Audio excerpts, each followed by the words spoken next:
और हरियाणा दोनों राज्यों को भारत के अनाज का बाउल कहा जाता है, लेकिन अब इन दोनों की लड़ाई अनाज को लेकर नहीं बल्कि पानी को लेकर चल रही है।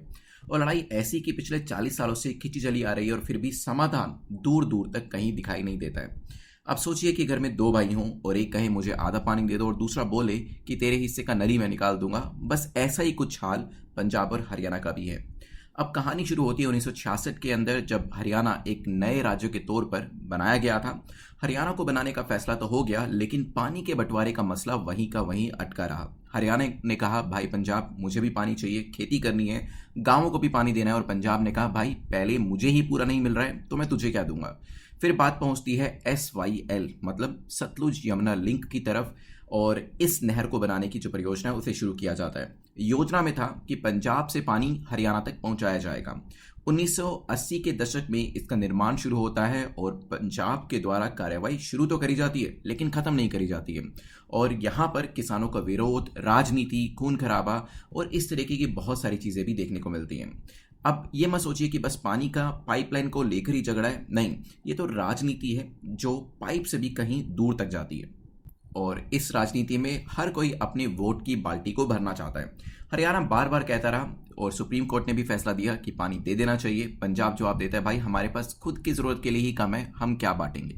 हर साल गर्मियों में जब धरती तप रही होती है और खेत सूखे होते हैं, तब ये मुद्दा फिर से गर्म हो जाता है। नेताओं की प्रेस कॉन्फ्रेंसेज होती हैं, किसानों के धरने होते हैं, कोर्ट के नोटिसेज होते हैं, सोशल मीडिया पर मीम्स बनाए जाते हैं, सब कुछ एक्टिव होता है, लेकिन पानी का डिस्ट्रीब्यूशन वहीं का वहीं रहता है। अब सवाल ये उठता है कि क्या पंजाब और हरियाणा के बीच कभी समाधान निकल पाएगा। हरियाणा तो ये कहता है कि पानी मिलना मेरा संवैधानिक अधिकार है, जो है भी सही, और पंजाब कहता है कि अगर मैं तुम्हें पानी दे दूंगा तो मेरे खेत सूखे रह जाएंगे या पानी कहीं ना कहीं कम रह जाएगा। दिक्कत यह है कि दोनों अपनी जगह पर सही है। हरियाणा के कोई जिले जैसे सिरसा, हिसार, भिवानी ये पानी का भारी कमी झेलते रहते हैं, और दूसरी तरफ पंजाब में भूजल स्तर लगातार गिर रहा है। और जैसे अभी हाल ही में चीफ मिनिस्टर ने कहा कि अब तो पानी के अंदर मेटल्स भी मिलने शुरू हो गए हैं। खेतों की सिंचाई के लिए ज्यादातर किसान अब ट्यूबवेल पर निर्भर रहते हैं और बिजली की खपत भी बहुत ज्यादा हो रही है। हाल ही में बाकड़ा ब्यास प्रबंधन बोर्ड ने हरियाणा को 8500 क्यूसेक पानी देने का फैसला किया, तो पंजाब फिर से नाराज हो गया। असल में यह लड़ाई सिर्फ पानी की नहीं है बल्कि उस व्यवस्था की भी है जो इतने सालों में इस समस्या का स्थायी हल नहीं निकाल पाई है। अब सोचिए अगर दोनों राज्य मिलकर कोई समाधान निकालें, जैसे कि बारिश के पानी को संग्रहण कैसे करना है, डीप और ड्रिप इरिगेशन का इस्तेमाल कैसे करना है, आधुनिक पद्धतियां कैसे इस्तेमाल करनी है, सस्टेनेबल फार्मिंग का इस्तेमाल किया जा सकता है, तो शायद पानी की कमी को लेकर यह लड़ाई वहीं खत्म हो जाए और पानी की साझेदारी की मिसाल भी बन जाए। लेकिन फिलहाल तो हाल ये है कि हरियाणा पूछता है पानी कब मिलेगा, और इसी राजनीति में फंसे हैं हमारे किसान जिनके खेत सूखे हैं, जिनकी आंखें आसमान की तरफ देखती रहती हैं कि कब बादल आएंगे, कब बारिश होगी और कब नेताजी वादों से आगे बढ़कर कुछ करेंगे।